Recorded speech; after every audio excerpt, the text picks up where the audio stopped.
जय Shri Ram. Dictation start. Cheldas बनाम हरियाणा राज्य 1975 के मामले में कहा गया है कि 397(3) के अनुसार यदि किसी व्यक्ति ने इस धारा के अंतर्गत उच्च न्यायालय में पुनरीक्षण हेतु आवेदन किया है तो वह व्यक्ति सेशन न्यायालय में यथास्थिति में पुनः द्वितीय पुनरीक्षण हेतु आवेदन नहीं कर सकेगा तथा न्यायालय इस प्रकार दायर किए गए द्वितीय पुनरीक्षण याचिका को ग्रहण करने से इनकार कर देगा।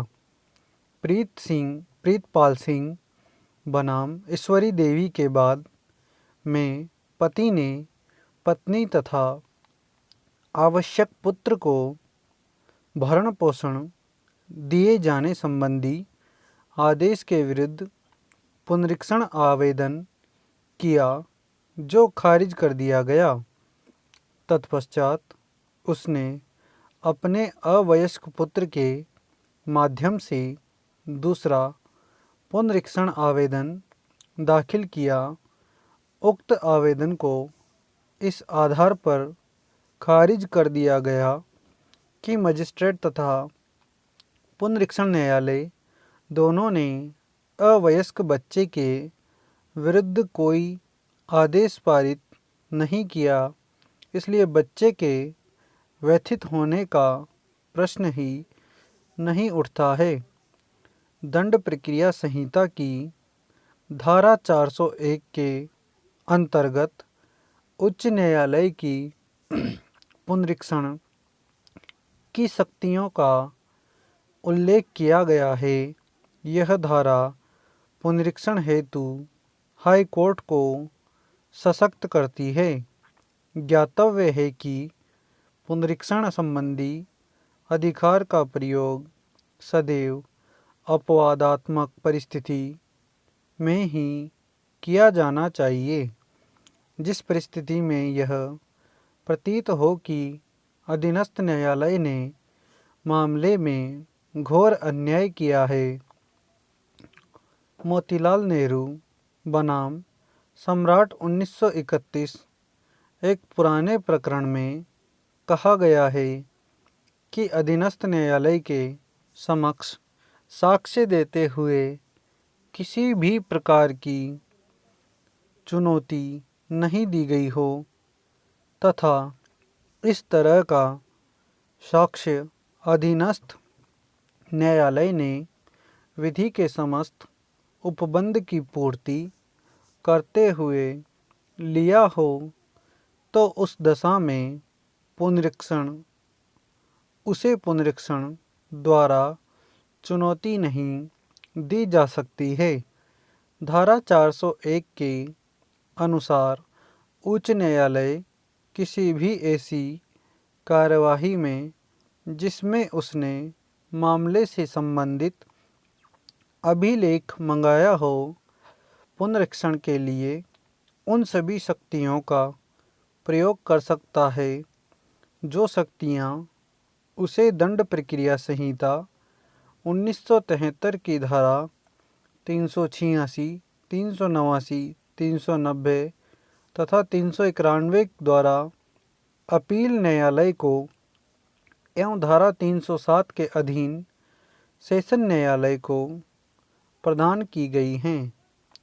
धारा 401(2) के अनुसार कोई आदेश जो अभियुक्त पर प्रतिकूल प्रभाव डालता है, अभियुक्त को व्यक्तिगत सुनवाई का अवसर दिए बिना पारित नहीं किया जाएगा। इस धारा के अधीन कोई भी उपबंध उच्च न्यायालय को दोष मुक्ति के निष्कर्ष को दोष सिद्धि में परिवर्तित करने के लिए अधिकृत नहीं करती है। साथ ही साथ इस संहिता के अधीन अधीनस्थ न्यायालय के निर्णय के विरुद्ध अपील हो सकती थी, किंतु अपील नहीं की गई है।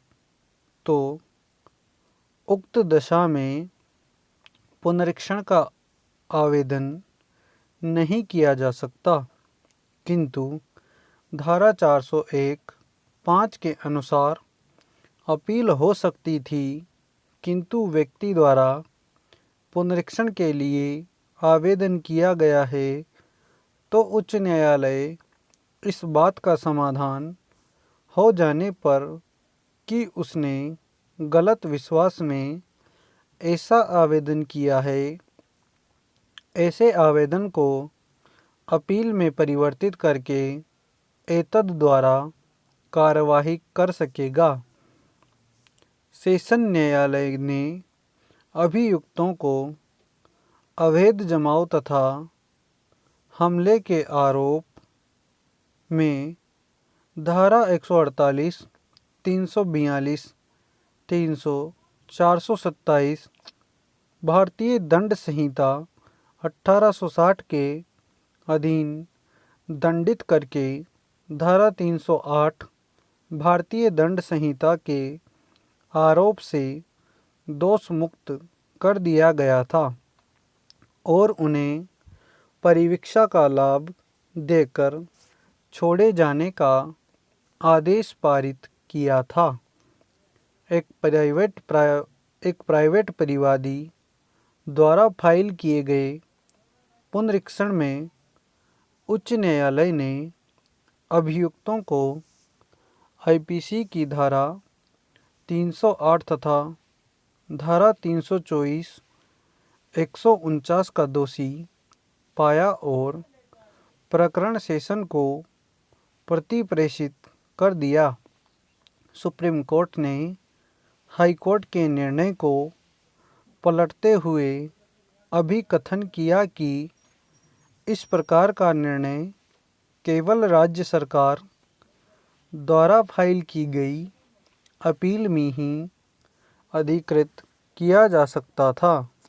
अतः उच्च न्यायालय ने अपनी पुनरीक्षण अधिकारिता में तात्विकता की भूल की है, इसलिए उसका आदेश विधि मान्य नहीं है।